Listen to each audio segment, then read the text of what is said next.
We're with Cody Bellinger of the Dodgers, who's bulking up. What's in that, Cody? I got peanut butter, banana, ice, and milk, and protein. Pretty basic shake, but it tastes pretty good. That's pretty good. Yeah. You make that, or they make that? Yeah. You got people? Yeah. People Buehler made it first. Really? Copied his All right. ingredients. Now, you were a center fielder for a while. I know I did this with Max earlier, but I have to show you this. Top 10 right now. We rank every player, in order at each position. We had you in center field. You want to see where you were? Oh, wow. Mike Trout, Cody Bellinger, Lorenzo Cain from the Shredder. How about that? It's pretty cool. How about that? You're right after Trout. Yeah. All right, so now, what about going to center field? What about going to right field? Where are you going to be? I'll be in right field this year. Yeah. With maybe some games in center and then maybe some at first, but I think majority of the time I'll be in right field. All right, so what was your reaction, or how did they tell you, or how did you hear about A.J. Pollock being signed? Through Twitter. Really? And probably like everything else nowadays, but I found out through Twitter, and then had Fan Fest that weekend, and then had some conversations with Doc, and just kind of see what was going on, and majority of the time I'll be in right field this year. Okay. You play pretty good center field, though. You feel playoffs, too. You look good. Were you comfortable there? Yeah, definitely. I feel good in the outfield. Played a few. There was a time in the minor leagues I was playing in the outfield a lot more than I was in first base, and played in the outfield kind of growing up before high school, and so I don't know. It's just kind of it's not new to me really, so I don't mind it out there. All right. It's weird to ask you this, like a guy of your magnitude already, but like, what have they told you about your role? Since you can play a little first base, they seem to have this first baseman who can play second base.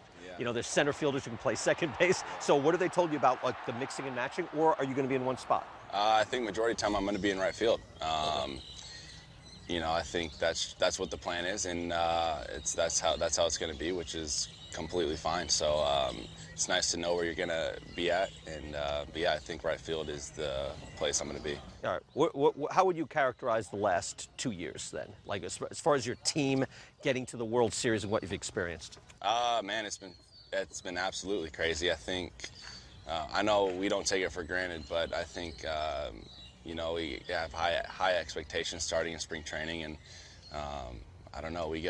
We've had really good teams after really good teams after really good teams and we've had injuries, and then we get through the injuries and we keep winning games, and then when it's crunch time, we like to lock it in, and we still have fun, and we got a tight group over here, so it's been a fun, and it's been a blessing to be a part of it. I know you're a young guy, but like, how did you process it? Because I know a lot of people say, well, but they lost in the World Series. Yeah, but you made the World Series, like two-time National League champions.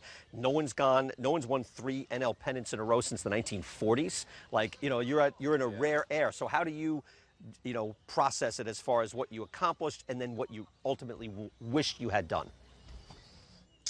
Yeah, I think we're all disappointed that we couldn't finish it yet. It leaves a sour taste in your mouth going into the offseason, especially 2 years in a row. But to win the NL 2 years in a row is also, it's pretty cool to say that you won it. So I don't know. I think we have young guys and old guys that have been through it now, and I think we're excited to get this year going. And we got a really good team, and so we're excited to keep it rolling, and hopefully we can do it again. Individually, what would you like to accomplish this year? No, I don't know. I don't really set out numbers. I want to go out every day and just be that guy that can be the consistent guy every single day and give 110%. And is there a focus though? Is there a point of emphasis? Like, I'm gonna address this. Anything, hitting, fielding, anything. No, I think I'm just gonna go out, have fun, and let my abilities take over, and try not to put too much pressure on myself like I may have in the past, and just go out and play the game that I know how to play. You put pressure on yourself?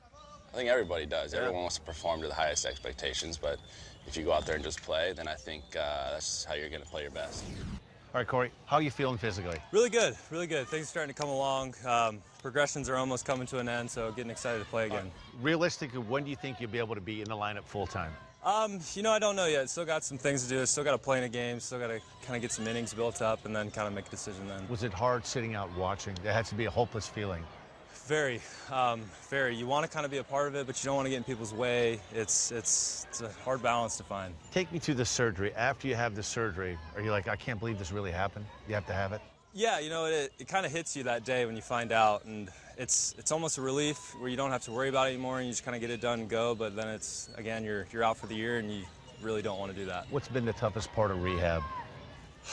get bored. You get bored. You can't go outside. You can't be out there with your guys every night. It's hard watching. It's really hard watching, and when you can't do anything, you feel bad. That's what my next question. You watch this late postseason run, get into the World Series. That has to be kind of a hopeless feeling, sitting there watching. You're rooting, but yet you want to be out there at the same time. Exactly. You know, you're cheerleading, and you kind of get good at that.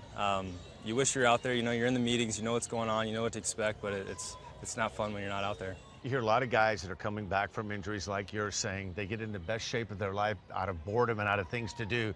Do you feel like right now you're in really good shape? Yeah, you know, you kind of get your butt kicked a little bit. Coming back from 2 of them, you know, I had the upper and lower, so you kind of have to rebuild both of them. You almost get to start over and build a new foundation. Which was more difficult to come back from at this point, the hip or the elbow? Kind of both. The hip was worse in the beginning just because you're on crutches. You know, you can't move your leg. You kind of have to have somebody there all the time to kind of help you out. But right now, they're kind of both in the same spot. And the last I read, your throwing program, you're up to 150 feet, getting some long toss in? Yep, it was great. Finally kind of let a ball go and felt nothing. It's been a while since I haven't felt anything. All right, we're in the first week of March. When are you hoping to be in a game here in the Cactus League? Still not sure. I have to kind of DH a few times, run out some bases, and then kind of get on the field. Do you feel like when you're taking ground balls now, are you making the throw across the diamond at first base? Yep. No restrictions? Nope, none at all. It's awesome. It's just kind of playing baseball again. I guess you have to sympathize or empathize now what pitchers go through, right? We just make it that Tommy John, oh, you're going to have it, you're going to be back better than ever, but you're proof that it's a lot of work to get back. It is a lot of work. You know, it's a lot of rehab, a lot of processes, a lot of steps you got to make, but it's fun when you finally get to be back there. Back-to-back World Series. You guys are going for your 7th straight NL West championship. Tell me about playing for Dave Roberts. It's been great. You know, he's the same guy every day. He's energetic. He brings it to the field. He kind of lets us go out and compete, and that's kind of all you're looking for. Your smile says it all. He's healthy, he's happy, and ready to get back on the field. Corey Seager, back to you guys. Thanks, guys. I'm here with Walker Buehler. Just kind of walk us through, like, your daily throwing. Where do you stand in relation to the mound? What side of the mound do you pitch off of? I'm a big first base side guy, so I guess if I'm throwing this way, for me, I'm here. But I also kind of different than other guys. Most guys are pretty flat with it. I'm pretty torqued this way. Okay. So you're almost kind of cross-firing. My heels off, yep. Now, have your mechanics changed much since you left Vanderbilt? Then you get into pro ball? Yeah, I mean, I think with rehab and getting a lot stronger and stuff like that, they're going to change. But the feel of it for me has always been the same since I was this tall. But every pitcher has their key. What to you is your key, like, that keeps your delivery intact? You know, I think the big thing for me is getting good on my backside, obviously. But the one indicator is if I land at 1 o'clock on a clock, I know I'm in a pretty good spot. So I have a tendency to get a little open. When I do that, it flattens out, but if I stay at about 1 o'clock, that's where I'm the best. Okay, and what's your normal routine between starts? Say you start on Monday, what's your routine before you start again on Saturday? Yeah, your day one's just a big leg day. I think that's pretty standard, and then I'm a day 3 pen guy, so a lot of guys throw theirs on day 2, but I like to have a little more rest before I go into that. I also only throw mine to like 55, 56 feet, so I'll have them right on the plate. But other than that, pretty standard lower, upper, total body lift on day 1, 2, and 3, and then that's it. Pitching some big games last year. I personally was at Game 7 in Milwaukee. Yeah. Boy, you talk about what a game to pitch. One of your best games of your career. Yeah, it was interesting. That's one of those games where I punched out a bunch of guys and gave up a bunch of hits too. So, you know, those days happen. But you know, I got picked up and JT. A night before start Game 7 like that, you nervous? Like, have a tough time going to bed before, or are you more anxious? You know, the big thing for me was just any playoff game. You know, those being my first playoffs, really. So, you know, it didn't feel that much different from like my start in Atlanta or my start at home. But Game 7, there's definitely a little bit more going. But no, I just kind of tried to learn from the first 2 and get better, and I feel like I did that. You make it look easy. What's the toughest part about being a starting pitcher? Man, I've told a lot of people this. I think the biggest thing is, being a Major League Baseball player is the travel and stuff like that. And your first year learning how to do that, I think, is one of the most important things. And luckily now I know what to expect. And then going hand in hand with that, just staying on your routine and being able to get everything you need to get in. Because, you know, you look across and it's the best guys in the world. You want to know that you're prepared and have done everything that you should have done. So, yeah, I just say that the travel and the routine, I think, go hand in hand, but those are probably the biggest things. After the big year you had, you feel a lot more comfortable being in this environment than you were a year ago? Yeah, I mean, you're back with your teammates and guys that you've gone through it with a little bit, so a lot different than walking in off of a September call-up or something like that. So, no, definitely a lot more comfortable around here and being around the guys and trying to get these new guys acclimated as well. Well, congrats. One of Thank the best in the business, Walker Buehler. Back to you Appreciate guys. it. We're in Glendale, Arizona, the home of the Los Angeles Dodgers, or should I say Max Muncy, the National League champion Los Angeles Dodgers. Good to see you. Good to see you too. Congratulations on the success. Thank you very much. Appreciate it. Do you watch Top 10 right now? I don't. You don't watch Top 10? Well, all right, I got news for you. I don't have cable, We so. ranked it. These kids, can you stream it? All right, forget it. Top 10 right now, we rank every position, the top 10, in order, every single position, including first base, which is, of course, stacked. Do you want to see where you are right here? Goldschmidt, Freeman, Votto. Number 4. Number 4. It's pretty good. What do you think of that? It's not bad. How about that? Tell me about your success and what was it like going through that and being able to break through the way you did?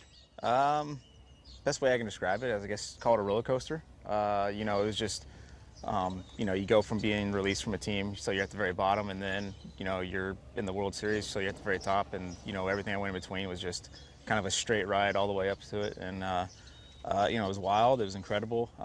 It's hard for me to explain because it was just like such a blur, and it was something that I hope everyone gets a chance to experience it because it was really incredible. If you could lock onto one thing, what was it? What clicked? What changed that made you that successful as a hitter? I'd say the biggest change was a change in mentality, a different attitude at the plate. Knowing I was a guy that always had a good eye, I would get kind of passive in the past, and so the biggest thing was just knowing that I can be more aggressive and still have a good eye at the plate, and kind of having a different attitude with a whole bunch of different things kind of meshed together and created the success that I had. Now, you guys are very deep. There's a lot of mixing and matching. What have they told you about your role? Well, my role is just to go out there and play, help team win. But first base, you play a little second base? What do you think? They've told me to be prepared for anything. So, I played some second last year, played some third last year. I even got some time in the outfield. I don't know what the plan is for me. They haven't necessarily talked to me about it. All I know is I'm going to go out there and help the team win regardless of where I'm at. All right. What about facing left-handed pitching? It's a challenge, but it's something that, I've worked on, and I felt like I had decent success last year with it. And, again, I don't know what the plans are. I don't know, if I'm going to be facing lefties or not. That's for them to decide and for me to go out there and play when they decide to do it. Okay. Do you pitch for it, though? I mean, to make that breakthrough and just being a guy who is, in the lineup every day? I pitch to be in the lineup every day. It doesn't matter who's pitching. I want to be out there and playing. It's just something that the competitor in me doesn't really care who's out there. I want to go out there and play and help the team win. Okay. One thing that was said as a critique of you guys in the playoffs was that the mixing and matching makes it difficult to either have ownership or, regular reps every single day. What do you say to that? I think you just have to buy into it as a team. I felt like we did a pretty good job of that last year. Everyone knew what their role was, and no one was really complaining about it. It was going out there, and the whole goal is to win the World Series, and that's what everyone was trying to do. Whether that hurt us or not, I have no idea. I don't dive into that kind of stuff. It's just, when it's your time to get called upon, you go out there and do it. How good do you think you guys are? I think we're very good. I think we're extremely talented, and I think we're just as good as last year, if not better. We're here at the Major League home in spring training of the Los Angeles Dodgers, defending National League champs, and we're joined by longtime Shredder darling, Justin Turner. How are you, Justin? I'm doing great. How are you? See, the Shredder respects the numbers, man. You put up the numbers. Yeah. The Shredder's treated me well, so can't say I deserve it, but I'll take it. No, you deserve it. You absolutely do. Now, it's funny, even as I asked, we were talking before we come on camera, and I was, like what your goals might be, and it's like not getting hit by a pitch the last week of spring training, right? So, how are you feeling? You look leaner. What's your point of emphasis this year? Yeah, feeling good. Committed to a dairy-free diet. I'm sure a lot of you guys have read the newspaper clippings. They're making a big deal out of it in spring training. But no, just feeling healthy. Had a good off-season. Working out with our strength and conditioning guys, and feel good. Moving around great. I mentioned you were hit by a pitch for people who don't know, and that derailed you. What did you? I don't know. Tell us about what you learned maybe last year, or maybe what the process was like going through that and having to come back. I think the biggest lesson was don't get hit.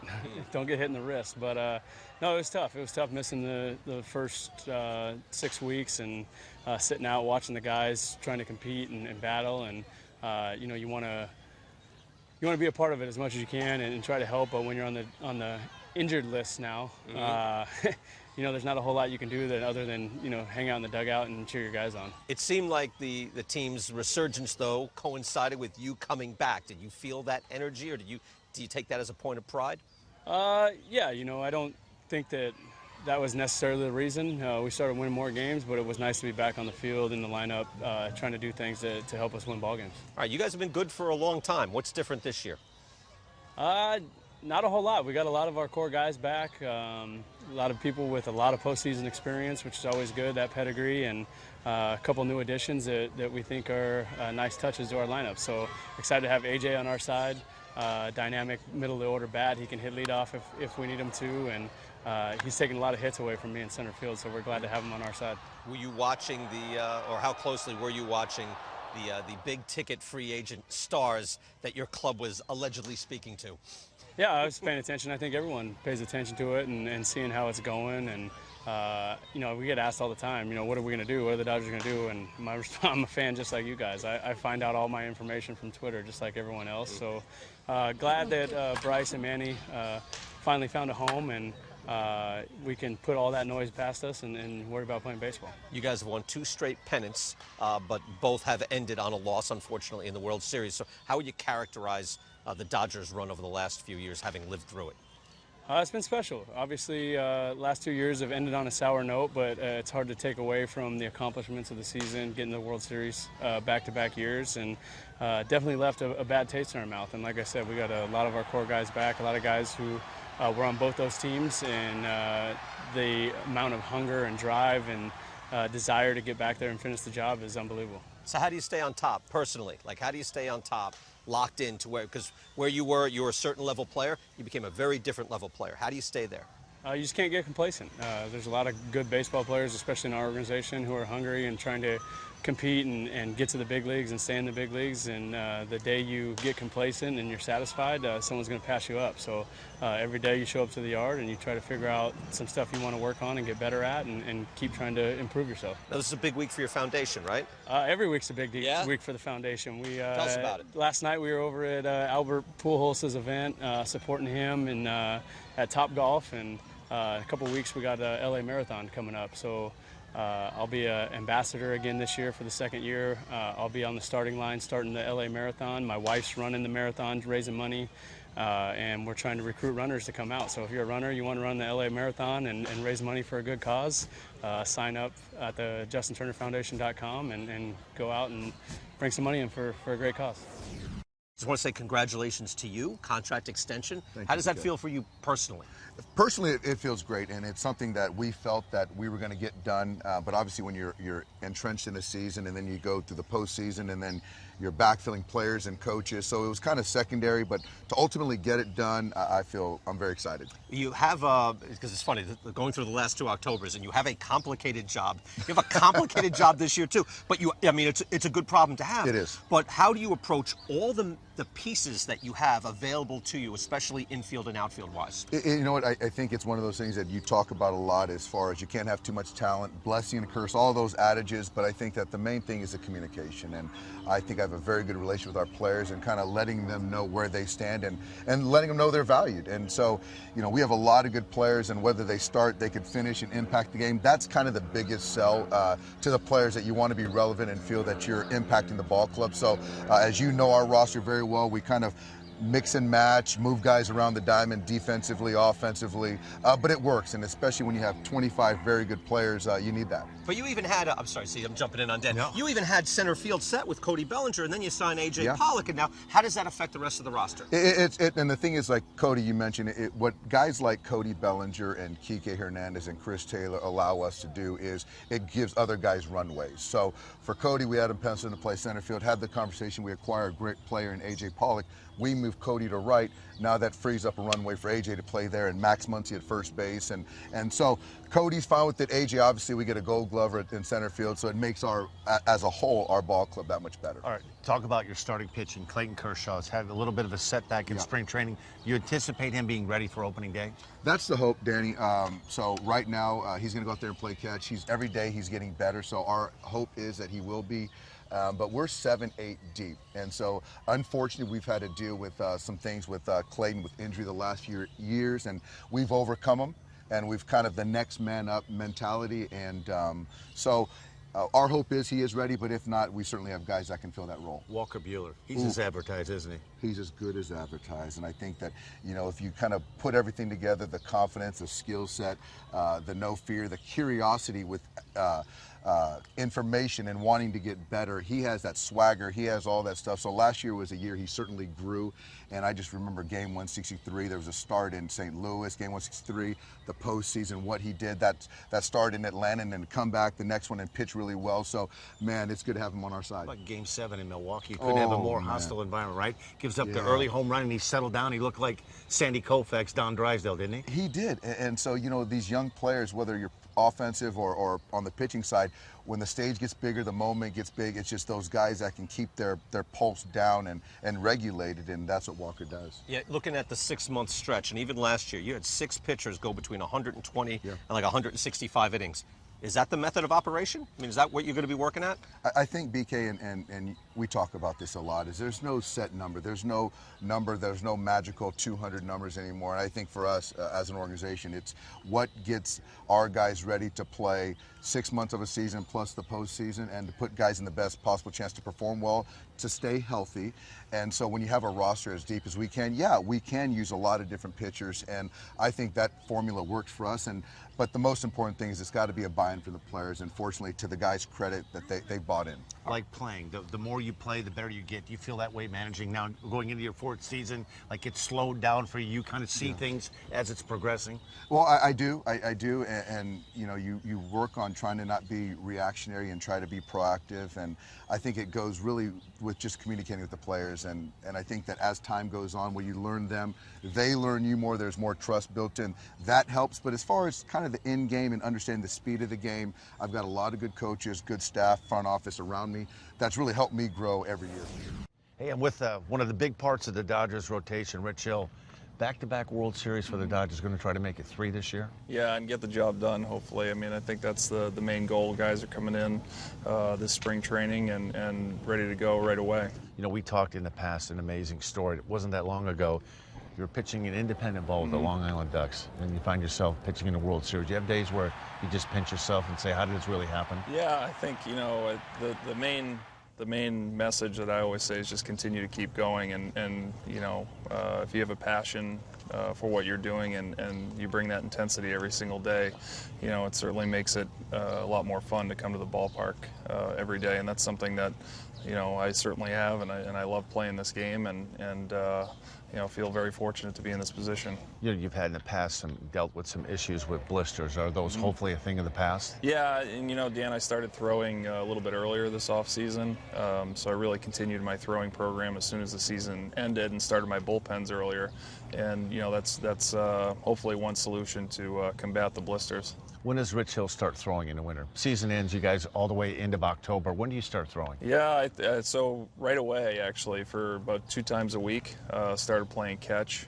right as soon as the season ended, and then I started my bullpens on December 22nd. So I got in a really good amount of bullpens before we came here to camp, and you know, just to put in perspective, I guess normally, you know, my bullpens would usually start right around the 2nd or 3rd of January. So, you know, getting about a 10-day, 11-day jump start on that, I think will help. You guys have a great mix of righties and lefties. Tell me a little bit about Walker Buehler, as good as he looks. Yeah, absolutely. You know, and the thing that I always say is that intensity that he brings, that is the separator.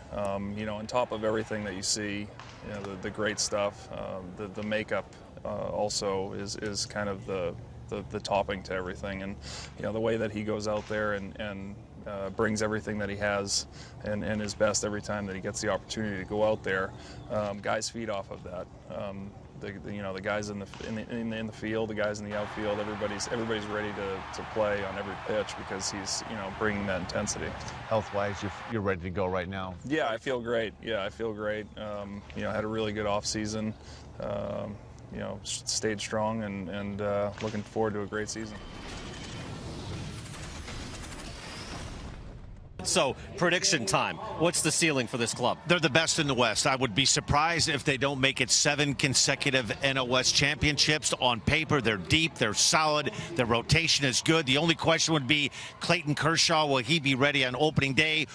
Corey Seager should be there. There's too much. They're too big. They're too strong. They're the best team in the West. I'm thinking, I'll put it on the line, 95, 96 wins. It looks like that type of club, that deep. Your thoughts on that? I agree with you. When you look at this ball club, it's a complete team. They don't rely on one guy, and I think Justin Turner being healthy all season long, he's one of the best players in baseball, and it's taken people a long time to recognize this.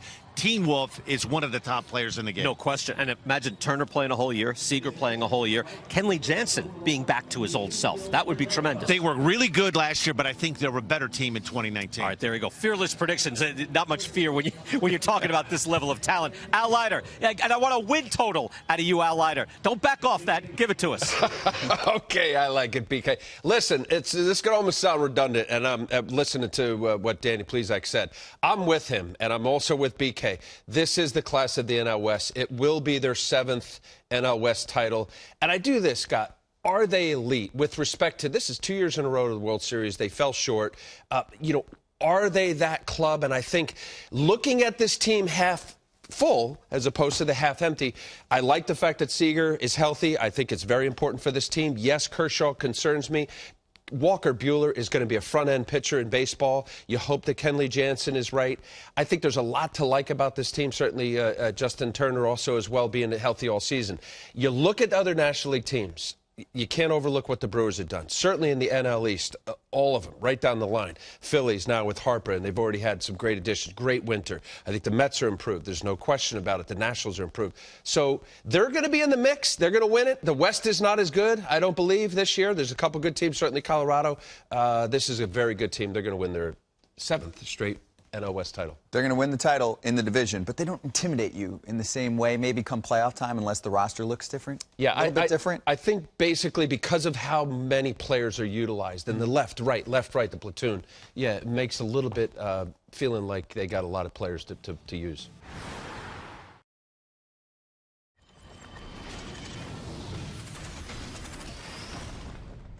All right, let's take a look at the top 10 farm systems in all of baseball as ranked by MLB.com. You see the Padres are number 1, but not far down the pike. One of the more powerful clubs in all of baseball, the Los Angeles Dodgers. That's the club that we're covering today. They're in at number 7. Jonathan Mayo is here. Jonathan, let's start at the very top. Alex Verdugo seems like a major league player now. How good do you think Verdugo will be? I think he has a chance to be good to really, really good. The hit tool's always been good. He's kind of been a contact-first guy. The question is, how much power is he going to have? Everyone thinks there's a ton of power in that left-handed swing. It's a really nice swing. He can hit to all fields. The bigger question, of course, is where is he going to play? It's a crowded Dodgers outfield. He's ready to contribute. I think that's why his name has come up in trade talks a lot, but he's still around and has a chance to contribute soon. It's not crowded at catcher. Yasmani Grandal has left the organization. They've got a platoon there this year, but is there a catcher on the way? There are actually 2. Will Smith is the guy who might contribute first, but then there's Keibert Ruiz, who's a chance to be an elite level all-around catcher. He's got really good catch and throw skills, strong arm. He can hit for power. Got dinged up last year, came back and played in the fall, but was part of a team in Tulsa that won the Texas League Championship. He is the complete package and is the guy who's going to be next to contribute, whether it's second half of this year, more likely the beginning of next year. So you need a Russell Martin type of stopgap until he's ready. Who else do you like in their organization? Well, one of the guys that's kind of interesting is Dustin May. Now, he's in our top 100, so I don't know if you can call that guy under the radar, but you don't hear people talk about him that much. He's just a really talented right-hander. He's got 3-4 pitches that are above average to plus. He commands the ball well. He's got a chance to be a front-of-the-rotation kind of guy. There's still some projection there. I think he's going to throw harder, and he's already reaching the upper levels.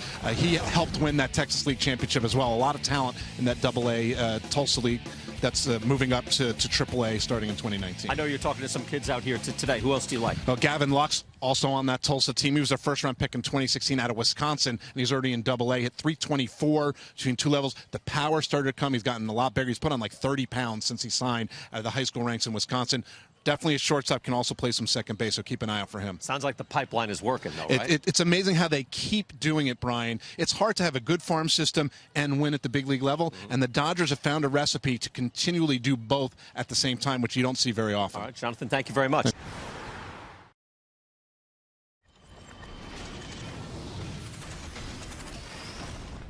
If you could time travel to any decade, which one would it be? When did Babe Ruth play? The 20s. 20s. The 20s. Yeah. If you could be teammates with any player in the history of baseball, who would you choose? It's a lot of good players. Mike Trout. Definitely would be Mariano Rivera. Jim Tillman. Man, he was great. I'd probably go Jeter. I got to mention Trevor Hoffman also, too, man. Jackie Robinson. You know, Ken Griffey Jr., Alex Rodriguez. What's the funniest thing a fan has ever said to you? The sweet beard of love. I couldn't say it on TV right now, especially when we're playing the Giants. Your baseball announcer, give me your home run call. And there's a souvenir for some young little... That was terrible. No. Oh, my God, I can't believe it. No, I got it. Fly ball, gone.